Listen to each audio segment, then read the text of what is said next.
أعوذ بالله من الشيطان الرجيم بسم الله الرحمن الرحيم وبه نستعين وهو خير ناصر ومعين والعاقبة للمتقين والجنة للموحدين والنار للعاصين والصلاة والسلام على أشرف الأنبياء والمرسلين حبيب إله العالمين العبد المرتضى والنبي المجتبى والرسول المصطفى سيدنا ونبينا وشفيع ذنوبنا وطبيب نفوسنا ومولانا بالقاسم محمد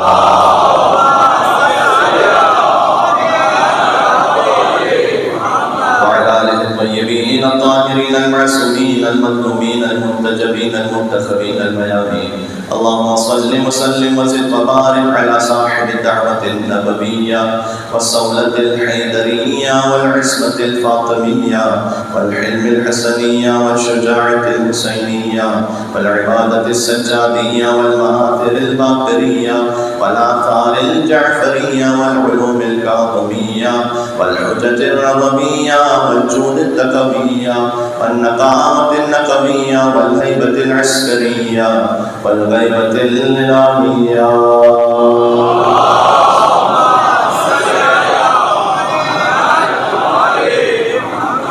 رحمة الله على محبيهم ولعنة الدائمة على أعدائهم أجمعين بسم الله الرحمن الرحيم اللهم كن وليك حجة ابن الحسن صلواتك عليه وعلى آله في هذه الساعة وفي كل ساعة وليا وحافظا وقائدا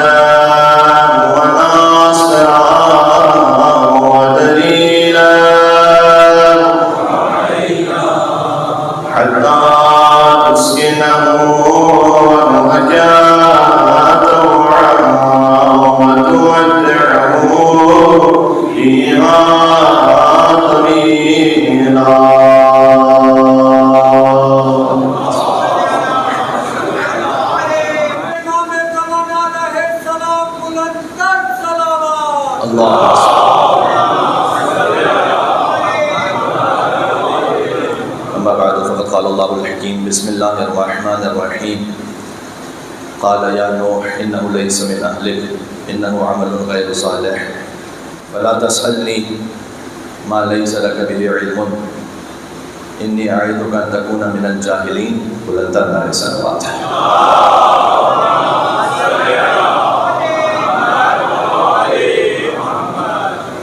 حضور سرور کائنات کا ارشاد گرامی ہے کہ قرآن کو باقی کلاموں پر ویسی ہی فضیلت حاصل ہے جیسے خود اللہ سبحانہ و تعالیٰ کو اس کی مخلوقات پر حاصل ہے.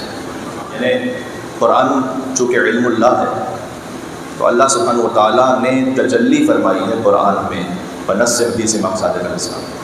اپنے بندوں کے لیے اللہ فزیکل ایگزسٹنس کے ساتھ تو ظاہر نہیں ہو سکتا، لیکن اللہ کی نور کی تجلی اللہ نے قرآن میں فرمائی ہے اپنے بندوں کے لیے. جناب امیر علیہ السلام نے ارشاد فرمایا کہ قرآن پڑھا کرو اس لیے کہ قرآن وہ نصیحت کرنے والا ہے کہ جو تم سے کبھی خیانت نہیں کرے گا. کتنی مرتبہ ایسا ہوتا ہے کہ آپ کسی سے بات کرتے ہیں وہ مشورہ لیتے ہیں تو یو آر ناٹ 100% شیور کہ یہ جو بات کہہ رہے ہیں یہ واقعاً بینی و بین اللہ امانت کے ساتھ کہہ رہے ہیں یا ان کا اپنا کوئی اور معاملہ ہے، کوئی اور انٹرسٹ ہے. کاروباری معاملات میں تو بہت ہوتا ہے ایسا، بعض اوقات فیملی میٹرز میں بھی ہوتا ہے.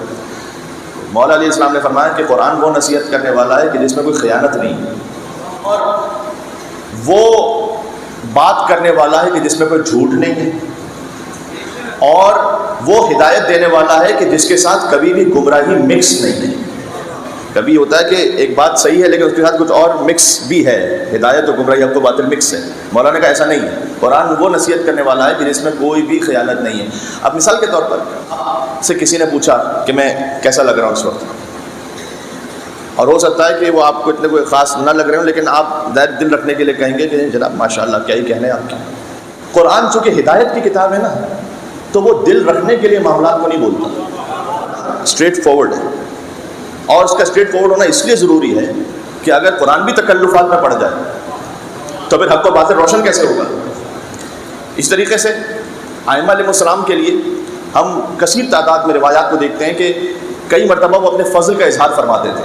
یعنی مولا علیہ السلام خود یہ فرماتے تھے کہ انا لسان اللہ الناطق، میں اللہ کی بولتی ہوئی زبان ہوں. ید اللہ الباسطہ عین اللہ الناظرہ. معمولاً یہ اچھا نہیں سمجھا جاتا کہ انسان اپنی خوبیاں خود دوسروں کے سامنے بیان کرتا پھرے، آداب کے خلاف ہے. لیکن ائمہ علیہ السلام کے بارے میں آپ کو کثرت سے ملے گا کہ اپنے علم کا اظہار فرمائیں گے، اپنی فضیلت کا اظہار فرمائیں گے. اللہ سبحانہ وتعالیٰ نے ہمیں متعین کیا ہے. یہ کیوں ہے؟ اس لیے کہ دیکھیں امامت کے معاملات میں تکلف نہیں ہے. امام علیہ السلام سے کوئی جا کے کہے گا کہ آپ مولا ہیں، آپ حجت خدا ہیں، تو امام سامنے سے پلٹ کر یہ نہیں کہیں گے کہ ارے نہیں کیسی بات کر دی آپ نے، میں کہاں اس قابل تھا، یہ تو آپ کا حسن نظر ہے. اگر امام علیہ السلام اس طرح سے پلٹ کر جواب دینے لگیں تو پھر ہدایت میں کلیئرٹی نہیں رہے گی. اب اس آیت کو سنیے گا کہ جو سرنامہ کلام میں نے پڑھی ہے. اگر فرض کیجئے کہ ایک شخص کا آپ سے 20 سال کی رفاقت اس کا تعلق ہے، 20 سال تک آپ نے اس کی ہر بات مانی ہے، اور 20 سال بعد ایک ضرورت آپ کو ایسی پڑ جاتی ہے کہ آپ سے کہتے ہیں یار میرا یہ ایک کام کر دو. تو آپ کیا ایکسپیکٹ کرتے؟ ظاہر ہے یار میں نے 20 سال اس کی بات مانی ہے تو کم سے کم ایک بات تو یہ میری منہ کی بات رکھے گا. حضرت نوح علیہ السلام نے 950 سال تک اللہ کی بات مانی ہے. کل کی گفتگو سے مربوط ہو رہی میری بات. 950 سال تک لوگوں کے تانے سنے، تشنی سنی ہے، تن سنے. اے نوح یہ کہاں تم صحرا میں کشتی بنا رہے ہو، یہاں پانی کا کوئی تصور ہی نہیں ہے، کون سا طوفان آنے والا ہے. حضرت نوح علیہ السلام جب کشتی بناتے تھے تو ان پر بڑا طنز کیا جاتا تھا. تو حضرت نوح علیہ السلام اللہ سبحانہ و تعالیٰ کے حکم سے یہ کام کرتے رہے. اس میں بھی بڑی نصیحتیں ہیں. اسلام کو اللہ نے حکم دیا نا کہ کشتی بناؤ. جب کشتی بن چکی تو اللہ نے کہا تھا کہ طوفان آئے گا جو اس کشتی میں سوار ہوگا وہ نجات پائے گا. اللہ عز و جل کی وحی نازل ہوئی کہ اے نوح ابھی طوفان آنے میں 100 سال باقی ہے، انتظار کیجیے. کشتی بن چکی ہے، ریڈی ہے. حضرت نوح علیہ السلام کے ساتھ 240 لوگ تھے فقط. صدیوں کی سینچریز کی تبلیغ کے بعد 240 فقط بس. تو حضرت نوح علیہ السلام نے کہا کہ اللہ تعالیٰ کا حکم ہے کہ 100 سال صبر کرو. اس میں سے 1/3 نے کہا کہ یہ کیا آپ ہم کو، اگر میں عام زبان میں کہوں تو آپ ہم کو بیوقوف بناتے رہے 100 سال، کہ ابھی عذاب آنے والا ہے. اب جب کشتی بن چکی تو آپ کہہ رہے ہیں 100 سال اور ویٹ کرو، یہ تھوڑی ہو سکتا ہے. 1/3 چھوڑ کے چلے گئے. 100 سال گزر گئے. پھر اللہ کی وحی اے نوح ان سے کہیے جو باقی رہ گئے ابھی 100 سال اور انتظار کریں. ابھی بھی یہ سارے خالص نہیں ہوئے. آپ کو سمجھ میں آ رہا ہے کہ امام زمانہ علیہ السلام کے ظہور میں تاخیر کیوں ہو رہی ہے؟ یہ کلینزنگ ہو رہی ہے. ہمارے امام مہدی علیہ السلام کے نام پر مل کے صلوات بھیجو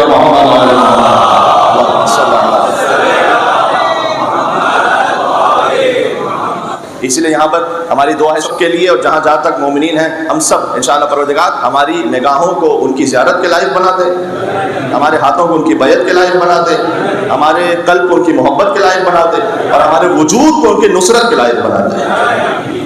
حضرت نوح علیہ السلام سے اللہ تعالیٰ نے کہا ابھی 100 سال اور ویٹ ہے. 100 سال میں جو 1/3 تھے وہ بھی چھوڑ کے چلے گئے. یعنی 240 میں سے پہلے 80 چھوڑ کے چلے گئے، پھر مزید تقریباً 80، اب 80 رہ گئے. کہ یہ وہ ہیں جو بالکل خالص ہیں. سبحان اللہ. یہ وہ ہیں کہ جو تسلیم ہے. تسلیم کی عالی ترین مثال حسین ابن علی کے سامنے ابو الفضل عباس علیہ السلام. آپ پورے سفر کربلا میں کچھ لوگوں نے اپنے مفادات کے اعتبار سے امام علیہ السلام سے بات کی اور مشورہ دیا کہ آپ یہ کام نہ کیجئے، کیا ضرورت ہے اس طرح سے جھگڑے میں پڑ جانے کی. کچھ نے اپنی سنسیئرٹی میں یہ کہا امام علیہ السلام سے کہ آپ کو کیا ضرورت ہے، آپ بچوں کو کیوں ساتھ لے کے جا رہے ہیں، آپ عورتوں کو کیوں ساتھ لے کے جا رہے ہیں. اس میں کچھ اچھے بڑے بڑے نام بھی ہیں. تو میں یہ نہیں کہہ رہا کہ انہوں نے اپنے کسی ذاتی غرض کے تحت یہ کام کیا، بلکہ انہوں نے اپنے طور پر ایک مشورہ دیا خلوص کے ساتھ. پورے سفر کربلا میں 2 ہستیاں ایسی ہیں، ایک حسین کے علمدار ابو الفضل عباس علیہ السلام، ایک شریکۃ الحسین بی بی زینب سلام اللہ علیہا. مجھے بتائیے گا ایک کہیں مشورہ عباس نے دے دیا حسین کو؟ امامت کو مشورہ دینے والے. ہمارا کام امام کو مشورہ دینا نہیں، ہمارا کام امام کے پیچھے چلنا ہے. آپ غور کیجیے گا حضرت نوح علیہ السلام نے اتنا پریشر برداشت کیا ہے کس کی خاطر؟ قربتاً اللہ، اللہ سبحانہ و تعالیٰ کی خاطر. 300 سال کا ویٹ کیا کشتی بنا کے. اب کشتی میں بیٹھے ہوئے سامنے دیکھ رہے ہیں بیٹا ڈوب رہا ہے. 20 سال کسی نے آپ کی بات مانی، آپ اس کی بات کی ٹالیں گے. 950 سال حضرت نوح علیہ السلام نے اللہ کی بات مانی. پھر اللہ سے کہتے ہیں پروردگار یہ میرا بیٹا ڈوب رہا ہے، بچا لے خالی. ہائے ہائے. نے کیا کہا؟ آغاز کہاں سے ہوا گفتگو؟ قرآن تکلفات کی کتاب نہیں. ہاں اب یہ نہیں ہو سکتا کہ اللہ سبحانہ و تعالیٰ کا کہ اچھا ٹھیک ہے ہم دیکھتے ذرا غور کرتے ہیں. وہ کام جو ہمیں نہیں کرنا ہوتا ہم کہتے ہیں انشاءاللہ کریں گے. حالانکہ یہ بھی اگر عمدن کوئی کہہ رہا ہے تو جھوٹ ہے. یہ جائز نہیں ہے. کسی نے آپ سے کہا ہمارے یہاں آئیے گا مجلس میں, آپ نے کہا انشاءاللہ آؤں گا, جبکہ آپ جانتے کہ آپ نہیں جائیں گے. جائز نہیں ہے یہ کہنا. انشاءاللہ کا مطلب جھوٹ بولنے کا لائسنس تھوڑی ہے, یہ صداقت ہونی چاہیے قول و گفتار میں. آپ کہیے رسپیکٹفلی کہ میرے بظاہر آنا ممکن نہیں ہے. انشاءاللہ یعنی اللہ نے چاہا, یعنی میرا تو ارادہ پورا ہے, اللہ نے چاہا تو آ جاؤں گا. اللہ تعالیٰ یہاں سامنے یہ نہیں کہہ رہا نوح علیہ السلام سے اچھا بھی ہم غور کرتے ہیں, ذرا دیکھیں, تھوڑا ٹائم گزرے, ہم دیکھتے ہیں ابھی شاید بچا لیں تمہارے بیٹے کو. اللہ نے کہا انہ لیس من اہلک, اسٹریٹ سیدھا, نوح یہ آپ کے اہل میں سے ہے ہی نہیں, آپ کے اہل میں سے ہے نہیں تو ہم کیوں بچائیں گے اسے؟ کیونکہ حضرت نوح علیہ السلام سے اللہ نے وعدہ کیا ہوا تھا کہ ہم آپ کے اہل بیت کو بچائیں گے. السلام علیکم یا اہل بیت النبوہ, ہمارا موضوع ہے اہل بیت النبوت و مادن رسالت. اہل بیت کے لیے فقط رشتہ دار ہونا کافی نہیں ہے, اہلیت بھی تو ویسی ہو, کوئی رسول جیسا ہو. یہ مسلمان کہتے ہیں نعوذ باللہ من ذالک, بعض مسلمان سارے نہیں, کہ رسول ہم جیسا. کوئی یہ نہیں کہہ سکتا کہ رسول ہم جیسا. علی ہے رسول جیسے.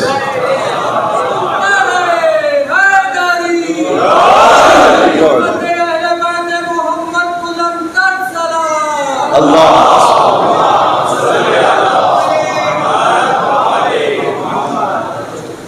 انو آپ کے اہل میں سے نہیں ہے. کیوں؟ انو عمل غیر صالح, اس کا عمل صحیح نہیں ہے.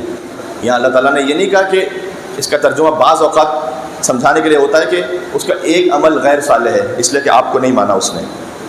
نہیں, انہو عامل بعمل غیر صالح نہیں ہے قرآن میں کہ وہ ایک عمل غیر صالح انجام دینے والا ہے. انہو عمل غیر صالح, وہ پورا کا پورا عمل غیر صالح ہے. سم اس کا وجود عمل غیر صالح. کیوں؟ معاملہ کیا ہے؟ معاملہ یہ کہ فقط حضرت نوح علیہ السلام کی ولایت کو قبول نہیں کر رہا. ہم اس کی اہمیت کو نہیں سمجھ رہے عزیزان گرامی. بس اوقات کہ جب اس پہ کبھی ممبر سے بھی بات ہو تو لوگ یہ سمجھتے ہیں کہ یہ کیوں اس کو غدیر کا جو واقعہ ہے مثلا 14 سال پہلے گزر چکا ہے تو آج دہرانے کی ضرورت کیا ہے؟ آج دہرانے کی ضرورت یہ ہے کہ 14 سال پہلے غدیر کے واقعے سے من کنت مولا فہذا علی مولا, آج ہم یہ کہنا چاہتے ہیں کہ من کنت مولا فہذا مہدی مولا. آج اگر غدیر ہے تو پھر نماز ہے, نماز کی روح ہے, پھر روزے کی روح ہے, پھر عبادت کی روح ہے. اللہ تعالیٰ کہہ رہا ہے انہو عمل غیر صالح, یہ پورا کا پورا وجود ہی اس کا عمل غیر صالح. اس کی بالکل مثال ویسی ہے جیسے اللہ تعالیٰ نے قرآن میں کہا تھا یا ایھا رسول بلغ ما انزل الیک من ربک فإن لم تفعل فما بلغت رسالتہ. اگر آپ نے یہ نہیں پہنچایا تو عہد پیغمبری کا کوئی کام ہی انجام نہیں دیا, کچھ بھی نہیں ہوا. اس لیے حضور مکرم نے بلند کیا. اور یہ معاملہ بھی ذاتی نوعیت کا نہیں ہے. آپ غور کیجیے گا, غدیر میں جو مولا علی علیہ السلام کے ہاتھ پر بیعت ہوئی ہے اور آج بھی ہم اپنے وجود سے اس بیعت کا اظہار کرتے ہیں, یہ بیعت ہاتھ علی کا ہے, بیعت اللہ سبحانہ و تعالیٰ کی. آپ کو یہ حق ہے کہ آپ پوچھیں کہ مولانا آپ نے کیسے کہا یہ ہاتھ علی کا ہے, بیعت اللہ کی. اس لیے کہ سورہ فتح میں اللہ سبحانہ و تعالیٰ نے کہا ہے کہ ان الذین یبایعونک فانما یبایعون اللہ. رسول جو آپ کے ہاتھ پر بیعت کر رہے ہیں وہ آپ کے ہاتھ پر نہیں ہے. انما یبایعون اللہ, جو مصطفیٰ کے ہاتھ پر بیعت کر رہا ہے وہ اللہ کے ہاتھ پہ بیعت کر رہا ہے. اللہ کے ہاتھ پہ بیعت ہے یہ. رسول اللہ نے فرمایا علی لحمک لحمی, آپ کا گوشت میرا گوشت ہے. تو جو علی کے ہاتھ پہ بیعت کر رہا ہے وہ مصطفیٰ کے ہاتھ پہ بیعت کر رہا ہے, جو مصطفیٰ کے ہاتھ پہ بیعت کر رہا ہے وہ اللہ کے ہاتھ پہ بیعت کر رہا ہے. آپ سے آگے بات آپ اگر قبول کر سکیں, کربلا میں ہاتھ حسین کا, بیعت اللہ کی. اللہ اکبر. ظہور کے وقت ہاتھ مولا مہدی کا ہوگا, بیعت اللہ سبحانہ و تعالیٰ کی ہوگی. اور جب غیبت کے زمانے میں ہم رہ رہے ہیں کہ بظاہر کوئی اس وقت معصوم ہاتھ ہمارے سامنے نہیں ہے, تو یہ جو علم ابوالفضل عباس علیہ السلام کا پنجہ ہے یہ شبیہ ہے اس علم کی. گویا جب ہم ہاتھ بڑھا کر اس علم کی طرف بیعت کر رہے ہیں, یہ بیعت حسین ابن علی کی تجدید کر رہے ہیں. اس خاطر ہے کہ علم کو جو اٹھا رہا ہے اور علم کی جو رسپیکٹ کر رہا ہے, تعظیم کر رہا ہے, اور علم کو جو چوم رہا ہے, سوچ کر ہاتھ لگانا یہ ہے غازی کا علم, قلب کو پاک بنانا یہ ہے غازی کا علم, ذہن کا رچ ہٹانا یہ ہے غازی کا علم, تب کہیں اس کو اٹھانا یہ ہے غازی کا علم. سنی ہونے کو انجام یہاں پر کہ بعض لوگ علم اٹھا کر چل رہے ہیں اور ایک رسمن ایک کاروائی ہو رہی ہے. نہیں, یہ اظہار ہے اس بات کا کہ ہماری بیعت حسین بن علی کے ساتھ ہے. سوچ کر ہاتھ لگانا یہ ہے غازی کا علم, قلب کو پاک بنانا یہ ہے غازی کا علم, ذہن کا رچ ہٹانا یہ ہے غازی کا علم, تب کہیں اس کو اٹھانا یہ ہے غازی کا علم. ورنہ کفار سے جب جنگ میں ٹکراؤ گے تم بھی میدان میں علم چھوڑ کے بھاگاؤ گے.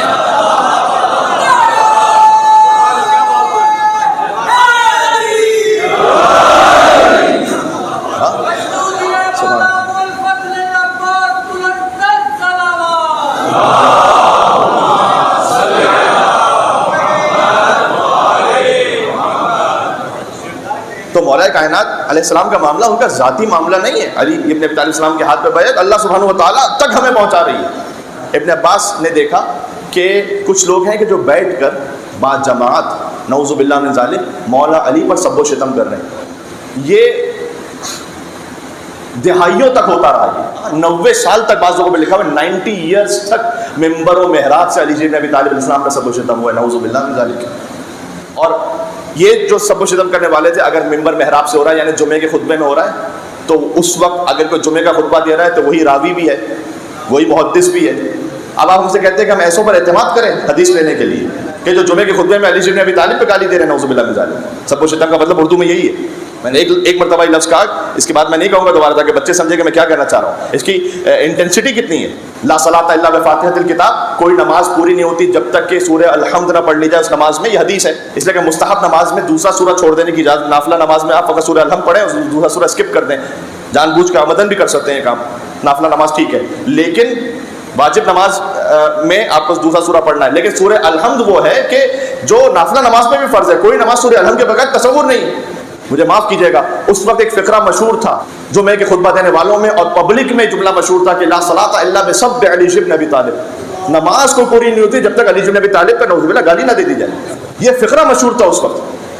آج آپ ہم سے کہتے ہیں کہ چھوٹے چھوٹے بچے کیوں ہیں مجلس میں؟ اس لیے کہ جب تم نے بنی امیہ کی پوری نسل نے اپنے بچوں کے دماغوں کو آلودہ کر دیا بغض علی سے, تو آج مومن وہ مجلس امام حسین علیہ السلام میں اپنے بچے کو اس لیے لے کر آ رہا ہے تاکہ اس کے دل میں حب علی ابن ابی طالب کا وہ بیج بویا جا سکے. سبحان اللہ.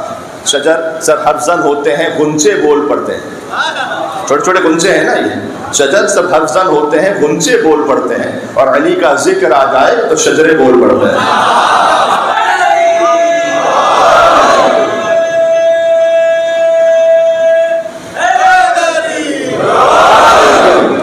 دیکھا کہ ایک گروپ بیٹھا ہوا ہے جو مولا علیہ السلام پر سب و شتم کر رہا ہے. میں تو یہ جملہ ممبر سے اگر ڈائریکٹ کہتا نا تو لوگ کہتے ہیں کہ مولانا نے دیکھیں کیسا غلوف کیا ہے. اب ابن عباس نے کہا جو علی کے شاگرد خاص ہیں وہ گزر رہے ہیں ان لوگوں کے سامنے سے کہ جو مولا علیہ السلام کو برا بھلا کہہ رہے ہیں. ابن عباس نے رک کر کہا یہ کیا میں سن رہا ہوں کہ تم اللہ پر سب و شتم کر رہے ہو. کہا نہیں آپ کو غلط فہمی ہوئی ہے. بات یہ آپ کو غلط فہمی, ہم تو علی پہ کر رہے ہیں سب. تو ابن عباس نے کہا یہ میں کیا سن رہا ہوں, کیا تم رسول اللہ پر سب و شتم کر رہے ہو؟ کہا نہیں آپ سمجھے نہیں, ہم تو علی پہ کر رہے ہیں. کہ میں اس لیے کہہ رہا ہوں کہ میں نے خود رسول اللہ سے سنا ہے کہ من سب علی فقط سبنی, جس نے علی کو برا کہا اس نے مجھے برا کہا, جس نے مجھے برا کہا اس نے اللہ کو برا کہا. یہ وہ راستہ ہے, یہ السلام علیکم یا اہل بیت النبوہ, یہ وہ ایک واحد راستہ ہے جو ہمیں پہنچائے گا اللہ سبحانہ و تعالیٰ تک. ورنہ شیطان کا معاملہ کیا ہے؟ شیطان ایک سجدہ نہ کرنے کی وجہ سے اللہ تعالیٰ, اگر میں عام زبان میں کہوں اتنا کیوں بھڑک اٹھا ہے؟ اللہ تعالیٰ کو کیا پرابلم ہے ایک سجدہ نہ کرنے پر؟ 6000 سال تک بلکہ لاکھوں سال تک شیطان نے عبادت کی ہے, تو اس میں پرابلم کیا ہے؟ نہیں, پرابلم یہ ہے کہ سجدہ تو کر رہا ہے لیکن دل میں انا ہے, بت ہے. یہ خطرناک ہوتا ہے کبھی کبھار. لیکن دل سے واقعاً اگر کوئی کسی کے دل میں ایگو اور ایسی انا ہے تو اس کو نکالنا چاہیے دل سے. اس سے تعلقات بگڑتے ہیں, اس سے کسی مومن کی حق تلفی ہوتی ہے. بالخصوص جو کہ مردوں کا مجموعہ میرے سامنے ہے, بالخصوص خاندانی معاملات میں مرد کی شاید زیادہ رسپانسبلٹی بنتی ہے, اس لیے کہ اللہ سبحانہ و تعالیٰ نے آپ کو ولایت عطا کی ہوئی گھر میں, تھوڑا سا ہمیں صبر کرنے کی ضرورت ہے. ولایت کا مطلب ڈکٹیٹرشپ نہیں ہے گھر کی, ولایت کا مطلب رسپانسبلٹی ہے گھر کی. ڈکٹیٹر وہ ہوتا ہے جو کہے گا کہ جو میں نے کہہ دیا چاہے صحیح ہے غلط ہے یہ ہوگا. نہیں, ایسا نہ بنے. انسان کے اندر کوئی نہ کوئی جو بت ہے, میرے اندر بھی ہو سکتا ہے شہرت کا بت ہو. فرض کیجیے میرا بت آپ نہیں جانتے اور آپ کا بت میں نہیں جانتا. جو اندر کا بت ہے نا وہ انسان کو خود توڑنا پڑتا ہے, باہر سے آ کے نہیں توڑ سکتا, اس لیے کہ مجھے معلوم ہی نہیں کہ اندر کیا بت ہے تو میں کیا توڑوں گا. تو اس لیے اپنا بت انسان کو خود توڑنا ہے اندر سے. یہ بت ہے, اس کا نام, اس کا بزنس, اس کا کوئی بھی معاملہ ایسا. بت کا مطلب کیا ہے؟ بزنس کرنا بری بات نہیں ہے, آپ حلال سے کمائیے. بت کا مطلب یہ ہے ہر وہ شے کہ جو اللہ کے مقابل پر آ جائے. اللہ سے کرے دور تو تعلیم بھی فتنہ, اللہ سے کرے دور تو تعلیم بھی فتنہ, املاک بھی, اولاد بھی, جاگیر بھی فتنہ. ناحق کے لیے اٹھے تو شمشیر بھی فتنہ, شمشیر تو کیا نعرہ تکبیر بھی فتنہ. ناحق کے لیے ہے تو یہ مولا علی علیہ السلام کے دشمنوں نے کچھ قرآن بلند کر دیا تھا نیزوں پر, اللہ اکبر اللہ اکبر کہہ رہے تھے. مجھے بتائیے وہ جو اللہ اکبر کہہ رہے ہیں وہ حق ہے یا وہ فتنہ ہے؟ خالی اپیرنٹ پہ نہیں جائیں، ظاہر پہ نہیں جائیں. آپ کو بابصیرت ہونا چاہیے، آپ کو اندر تک دیکھنا کہ اس کا ظاہر ہے تو باطن کیا ہے پھر اس کا. اللہ سے کرے دور تو تعلیم میں فتنہ، ناپ کے لوٹے تو شمشیر میں فتنہ، شمشیر تو کیا نعرہ تکبیر پہ فتنہ. میں ایک جملہ کہنے لگا ہوں، علی کے دشمن کی زبان پر اگر پولیٹیکلی نعرہ تکبیر بھی آ رہا ہے تو وہ فتنہ ہے، اور علی بن ابی طالب کے دست مبارک میں اگر ذوالفقار بھی ہے تو وہ فتنہ نہیں ہے، وہ رحمت پروردگار ہے، وہ مرضی پروردگار ہے. اس لیے کہ حجت خدا کے ہاتھ میں فساد فی الارض کو ختم کر رہی ہے. ان کی بات کی حضرت نوح علیہ السلام نے کہا کہ پروردگار یہ میرا بیٹا ہے، اللہ تعالیٰ نے کہا کہ تمہارا بیٹا نہیں ہے، اہل نہیں ہے. ایسی ایک دعا سملر حضرت ابراہیم علیہ السلام کی. جب حضرت ابراہیم علیہ السلام کو امامت عطا ہوئی، انی جاعلک للناس اماما قال ومن ذریتی، انہوں نے کہا پروردگار کیا میری نسل میں بھی کوئی امام ہے؟ قال لا ینال عہد الظالمین، کہ آپ کی نسل میں جو ظالم ہے نا وہ ہے آپ کی اولاد لیکن امام نہیں ہے. آپ کی اولاد میں فقط وہ امام ہے کہ جو ظالم نہیں ہے. ظالم کا مطلب خالی چاقو مار دینے والا نہیں. یہاں پر ان الشرک لظلم عظیم، اللہ تعالیٰ نے قرآن میں کہا شرک سب سے بڑا ظلم ہے. عالم ہے وہ امام نہیں ہو سکتا. اس کا مطلب کوئی کبھی کسی زمانے میں مشرک رہا ہو، بعد میں اسلام قبول کر کے رضی اللہ تعالیٰ عنہ تو ہو سکتے ہیں، امام نہیں ہو سکتے. امامت کے لیے ایک الگ کوالٹی چاہیے، اس کے لیے ایک الگ فضیلت چاہیے. حضرت ابراہیم علیہ السلام نے ایک اور دعا کی تھی، سورہ ابراہیم کی آیت نمبر 35 نوٹ کیجئے گا، جا کے دیکھیے گا. کہتے ہیں پروردگار اس مکہ کو شہر امن بنا دے. اللہ تعالیٰ نے دعا قبول کی، والتین والزیتون وطور سین وہذا البلد الامین، مکہ کو کا شہر امن. اور ایک اور دعا کی، وجنبنی وبنی ان نعبد الاصنام، اور مجھے بچا لے اور میرے بچوں کو، بیٹوں کو، اولادوں کو بچا لے ان نعبد الاصنام، کہ ہم بت پرستی نہ کریں. سوال، ابراہیم علیہ السلام کی دعا اللہ نے قبول کی ہے یا نہیں کی؟ تو جا کر دیکھیے گا اولاد ابراہیم، پورا عرب تو اپنے آپ کو اولاد ابراہیم کہتا تھا اور پورا عرب بت پرستی میں مبتلا تھا. تو حضرت ابراہیم علیہ السلام کہتے ہیں پروردگار میرے بچوں میں بت پرستی نہ آئے. تو پورا عرب کیسے بت پرستی کر رہا ہے؟ وہ یہ کہ بچے ہیں، اہل نہیں ہیں. عربوں میں حضرت عدنان تک جو جنریشن پہنچی اسماعیل علیہ السلام سے، حضرت عدنان کے بعد عدنان کے 4 پوتے تھے، ربیعہ، مضر، ایاد اور انار. ایاد الف یاد الف دال. انار کے بارے میں کہا گیا کہ ان کی کوئی اولاد نہیں تھی. ایاد کے بارے میں کہا گیا کہ ان کی اولاد کا پتہ نہیں چلا کہ وہ کہاں جا کے سیٹل ہو گئی. اتنے حجاز میں، جو اس کو آج ہم سعودی عرب کہتے ہیں، وہاں پر جو کوئی تھا وہ یا ربیعہ کی اولاد میں سے تھا یا مضر کی اولاد میں سے تھا. ان میں سے ہر ایک پھر الگ سب قبیلے تھے، ان کے سینکڑوں قبیلے، اور ہر قبیلے کا اپنا اپنا بت تھا ایک. اچھا، سب سے پہلے عامر بن لہی بن حارثہ، اس نے سب سے بڑا بت حبل بنایا اور حبل بنا کے رکھا اس نے، اور کہتا تھا اعلیٰ حبل، بلندی ہو حبل کے لیے.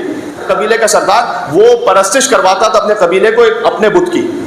تو اس نے یہ کہا کہ دیکھو تم اپنے اپنے بتوں کو تو پوجو لیکن یہ سب سے بڑا بت ہے، اس پر اتحاد کرو. تو اس نے عربوں کا اتحاد قائم کیا بت پرستی پر. پھر اس کے بعد انہوں نے اسی نے ایک نائلہ بت بنایا. نائلہ دیوی تھی، فیمیل بت، وہ زمزم کے پاس نے رکھا جوان عورت کی صورت میں. ایک اصاف تھا، پھر یعوق شیر کی طرح تھا، یغوث گھوڑے کی طرح تھا، ود ایک جوان کی طرح تھا، پھر نصر ایک اور دیوی تھی.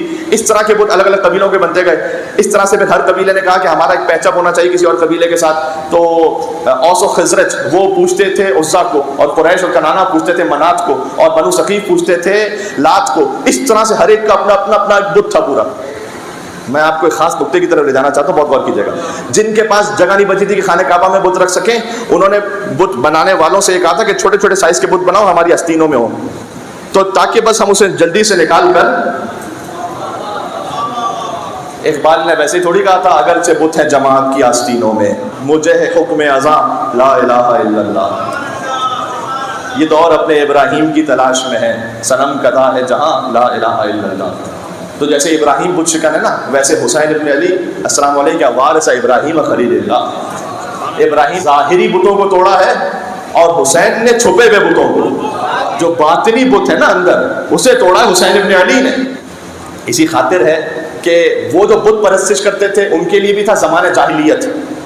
اور اگر کوئی حسین کو نہ مانے، حضور نے فرمایا من مات ولم یعرف امام زمانی مات میتۃ جاہلیہ، جو مر جائے اپنے زمانے کے امام کو نہ پہچانے وہ جاہلیت کی موت مرتا ہے. اس لیے کہ حسین جاہلیت سے نکال کر علم کی طرف لانے والے لوگوں کو. ہاں علامہ رشید ترابی صاحب کا اسی بہر پر شاید یہی وجہ تھی کہ اقبال نے جو شاید ادھوری بات لکھی تھی اگرچہ بت ہے جماعت کی آستینوں میں مجھے حکم ازا لا الہ الا اللہ، تو اس کو کمپلیٹ کیا علامہ رشید ترابی صاحب نے کہ رشید امام زمانہ کی معرفت کے بغیر فقط ہے وہم و گما لا الہ الا اللہ. حضرت علامہ رشید ترابی صاحب کی روح کو ایصال ثواب کرتے ہوئے وہ کہتے ہیں کہ محمد و علی و فاطمہ حسین و حسن، محمد و علی و فاطمہ حسین و حسن کدھر ہے کہکشاں لا الہ الا اللہ. اور خدا کی راہ میں کٹتی ہے یوں شب ہجرت، نفس نفس پہ جنا لا الہ الا اللہ. علی ایک ایک سانس میں جنت خرید رہے تھے. حسین ابن علی. اچھا اب یہ جو سارے بت ہیں مجھے ایمان سے بتائیے گا، آپ کو ہر قبیلے کا بت ملے گا اس کے نام کے ساتھ، اس کی شکل کے ساتھ. میں ممبر پر آنا چھوڑ دوں گا اگر کوئی میرا مسلمان بھائی یہ بتا کہ ابو طالب کے یہاں پر کون سا بت تھا.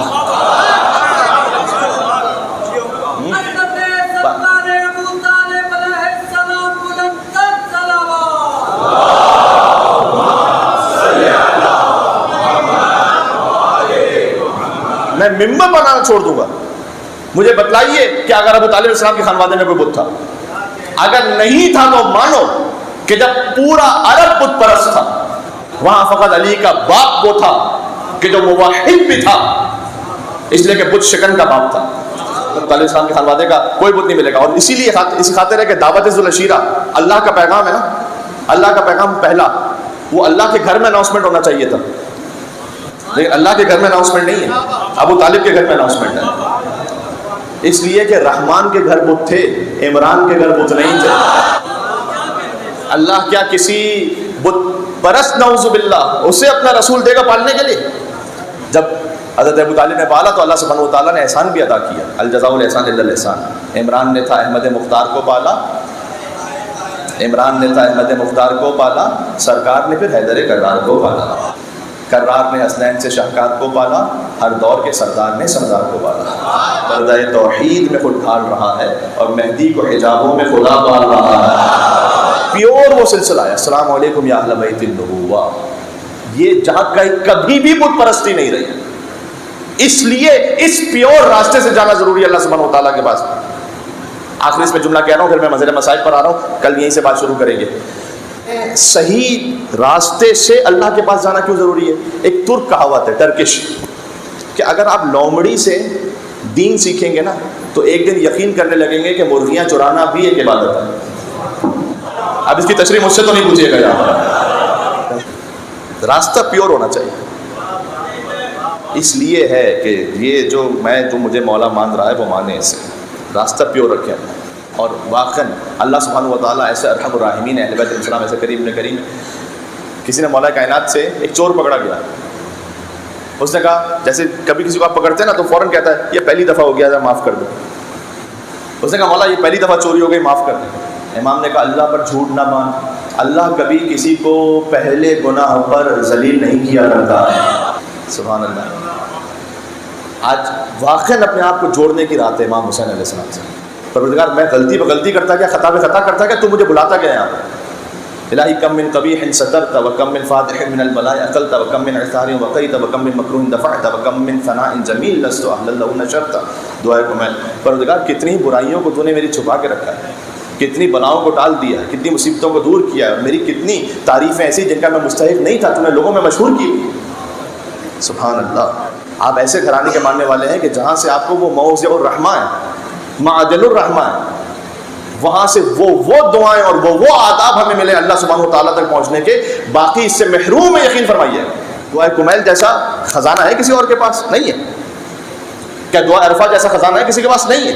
بس جو آداب بیان کیے گئے، تعقیبات نماز کے آداب، تسبیح بی بی فاطمہ سلام اللہ علیہ، نماز جعفر طیار، تسبیح بی بی فاطمہ سلام اللہ علیہ. امام صادق اسلام نے فرمایا ہے کہ 1000 نفل نمازوں سے اور رکعتوں سے افضل ہے. اور میں نے ایک بزرگ عالم سے سنا تھا کہ امام جعفر صادق اسلام ہماری نمازوں کے لیے نہیں کہہ رہے، امام کہہ رہے ہیں میری 1000 نمازوں سے افضل ہے میری دادی فاطمہ الزہرا کی ایک تسبیح.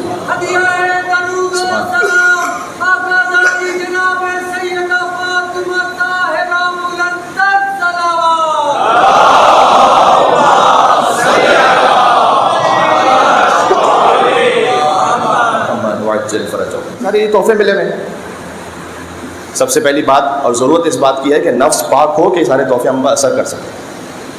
مثال ایک دفعہ میں بہت پہلے دے چکا ہوں. ایک کتا کنویں میں گر گیا تو کسی نے کہا 10 ڈول نکال لو تو کافی ہے، پانی صاف ہو جائے گا. اچھا پانی تھوڑی دیر کے لیے صاف ہوا پھر گندا ہو گیا. کہ 10 ڈول سے کام نہیں چلے گا، 100 ڈول نکالو. 100 ڈول نکالے پھر بھی کچھ دیر کے لیے پانی صاف پھر گندا.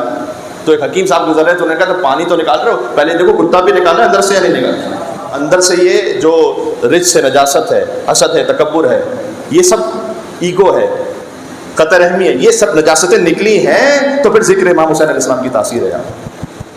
ابھی میں کچھ احادیث دیکھ کر آ رہا ہوں. شب جمعہ اللہ انبیاء کو، اوصیاء کو، ملائکہ کو بھیجتا ہے حسین ابن علی کی زیارت پر. امام نے فرمایا کہ آسمانوں میں اور زمین میں کوئی نبی ایسا نہیں کہ جو تڑپتا ہو کہ پروردگار تو مجھے اذن دے کہ میں جاؤں حسین کی زیارت پر. سب سے بڑھ کر حسین کی ماں فاطمہ الزہرا وہاں پر حاضر ہوتی ہیں.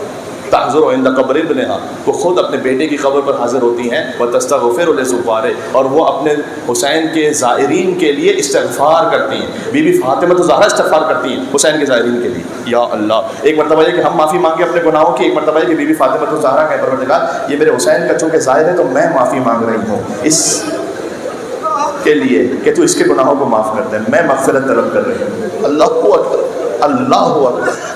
اس لیے یہ شب جمعہ، وہ بھی عشر امام حسین علیہ السلام میں شب جمعہ نصیب ہو جائے. عزیزان گرامی، یہ اپنے آپ کو بدلنے والی رات ہے. اور آج اس فرش عزا پر میں اپنے آپ سے بھی کہہ رہا ہوں اور آپ سے بھی کہہ رہا ہوں. میں نے کہا ہر ایک اپنے آپ کے بت کو خود جانتا ہے. بات یہیں پر کنکلوڈ ہو رہی ہے. اگر ہم ایک وعدہ کر سکیں، ہر ایک اپنے اپنے طور پر، کسی کو بولنے کی بھی ضرورت نہیں ہے، اپنے اپنے دل میں کہ ایک بری عادت ہے فلاں کوئی بھی عادت، میں آج شب جمعہ جب اس فرش سے اٹھوں گا تو امام حسین کی خاطر اس بری عادت کو چھوڑ کر اٹھوں گا. یہ نیت کر کے میں اٹھ رہا ہوں. کوئی ایک کسی کی بد نظری بری عادت ہے، کسی کا غصہ بری عادت ہے، کسی کے زبان پر سب و شتم گالی بری عادت ہے، جس کی جو بری عادت ہے، ایک کوئی اپنی عادت کو جو نجاست اندر سے وہ نکال کے اٹھے. حسین کربلا پہنچ گئے، 2 محرم الحرام کو پہنچے، اور ایک مقام پر امام حسین علیہ السلام نے سواری کے ساتھ جانور بدلے. اگر میں کہتا ہوں صلوات پڑھنے میں بھی بخل کر دے، نہیں کرنا چاہیے ویسے، کوئی یا علی کہنے میں بخل کر دے آہستہ کر، لیکن رونے میں نہیں کرنا چاہیے انشاءاللہ. اس لیے کہ اگر رونے میں بھی بخل کیا تو پھر فرش عزا بنانے کا مقصد پورا نہیں ہوتا. سیدہ سلام علیہا منتظر ہیں، وہ ہمارے فضائل سننے کے لیے یہاں پر نہیں آئی ہوتی. یہاں پر وہ آتی ہیں کہ کس کی آنکھوں میں آنسو ہے میرے حسین کے نام پر، کس کی صدا بلند ہو رہی ہے امام حسین علیہ السلام کے نام پر، وہ اس لیے تشریف لاتی ہیں. اتنی بڑی تعداد میں آپ یہاں تشریف فرمائے. بی بی سیدہ سلام علیہا یقیناً اجر عطا فرمائیں گی. جب حسین پہنچے نا، 7 سواری کے جانور بدل لیے، امام نے بدل لیے، آگے نہیں بڑھتا. امام خود عالم الغیب ہے، اللہ کے اذن سے جانتے ہیں، لیکن آس پاس لوگوں کو بتلانا ہے نا. کیسے قبیلے کو لے آؤ کسی جو یہاں رہتا ہو، بنی اسد کا قبیلہ آیا، کیا دیکھو اس جگہ کا نام کیا ہے بتلاؤ گے مجھے؟ انہوں نے کہا کہ اسے شط الفرات کہتے ہیں. کیا کوئی اور نام بھی ہے؟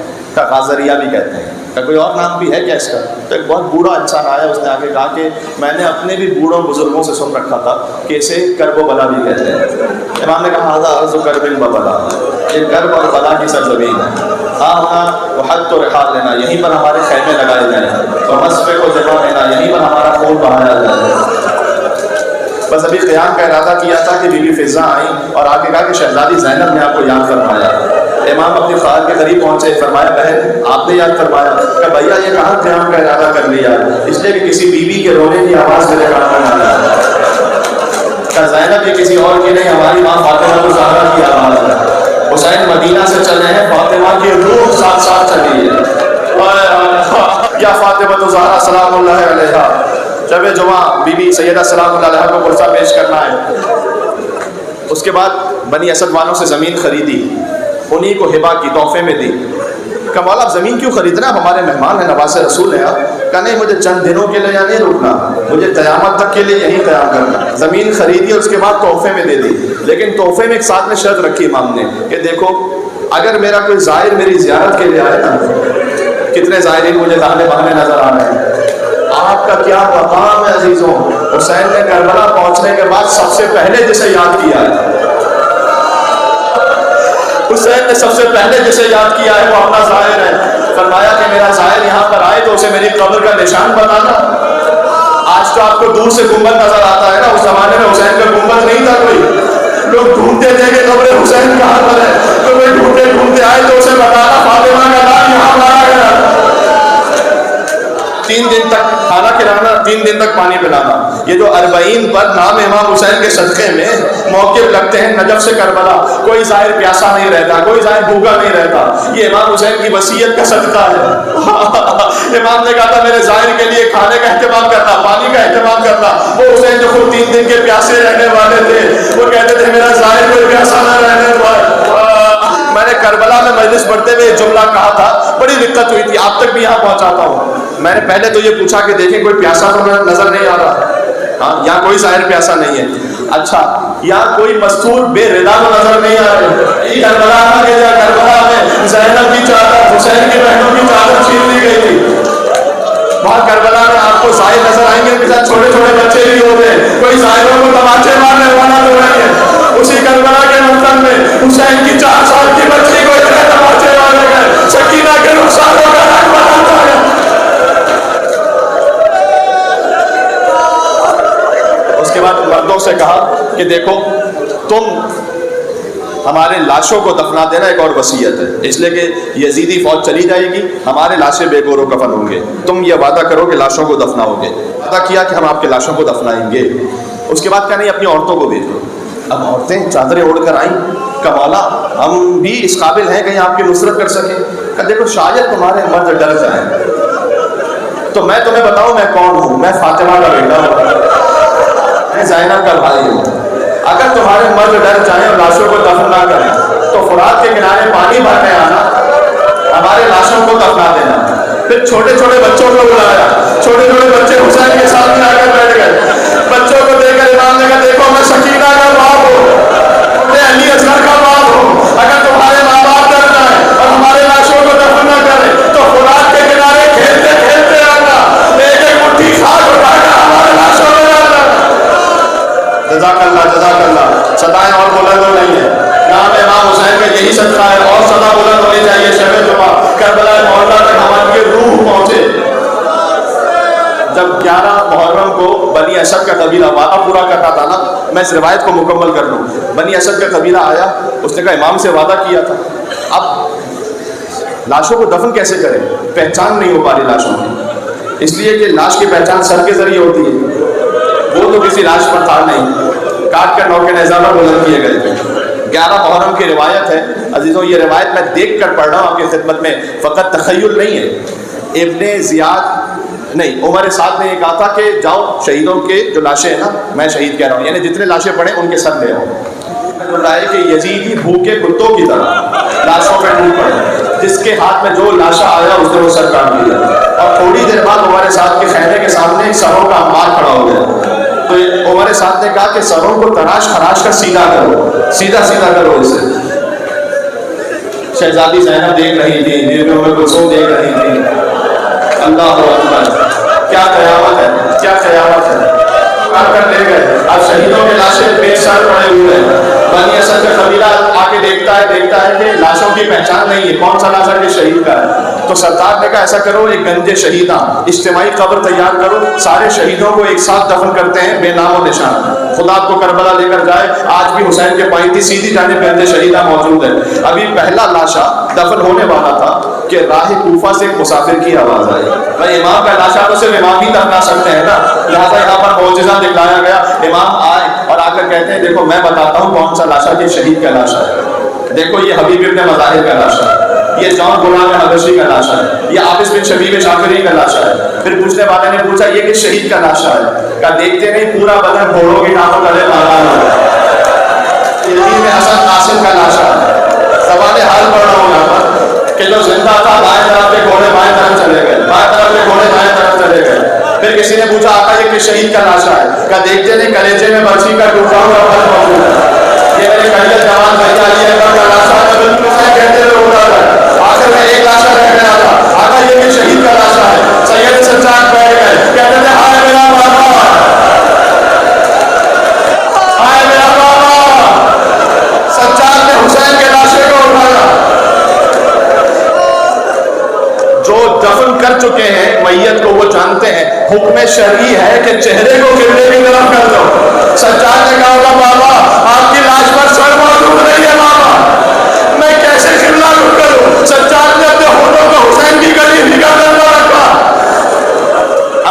شہادت سے حسین کی قبر پر جملہ لکھا، ھذا قبر حسین ابن علی الذی قتلہ عطشانا، یہ اس حسین کی قبر ہے جسے دو نہروں کے درمیان پیاسا مارا گیا۔ حسین کا لاشا بھی دفن ہو گیا۔ اب بنی اسد والے اٹھے، انہوں نے کہا کہ مولا سارے لاشیں دفن ہو گئے، اب ہم جا رہے ہیں۔ کہنے بھی ایک لاشا باقی رہ گیا۔ سلام ہے ان کو جو پہچان گئے کہ کون سا لاشا بھی باقی ہے۔ کہ چلو میرے ساتھ قرآن کے کنارے، میرا چچا ابو بکر بن عباس، روایت میں عباس کا لاشا اس قابل نہ تھا کہ اٹھایا جا سکے، امام ایک جگہ سے اٹھاتے تھے دوسری طرف سے گرتا تھا، دوسری طرف سے اٹھاتے تھے سر سے گرتا تھا، ایک چٹائی پر منگوایا، چادر میں عباس کے لاشے کو رکھا، مولا لہر میں اترے، سب سے کہا دور ہو جاؤ کوئی قریب نہ آنے پائے۔ راوی کہتا ہے بہت دیر ہو گئی، مجھے ڈر ہوا سجاد کہیں بے ہوش نہ ہو گئے ہو، اب تو میں قریب جا کر دیکھتا ہوں سجاد کا سر عباس کے سینے پر تھا اور فریاد کر رہے تھے، اے میرے خیرت مند چچا، آپ تو یہاں آرام کر رہے ہیں اور میں آپ کو آپ کی بہنوں کی حالت بتانے آیا ہوں۔ آپ کی وہ بہنیں جو کبھی گھر میں بھی بے کپڑا اور چادر نہ ہوئی، آج کوبے کا بازار ہے، زینب کا سر کھلا ہے۔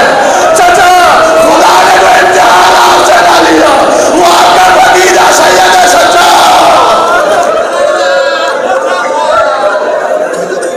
شب جمعہ کربلا چلتے ایک سلام امام حسین علیہ السلام کو زیارت عاشورا کا سلام پڑھتے ہیں۔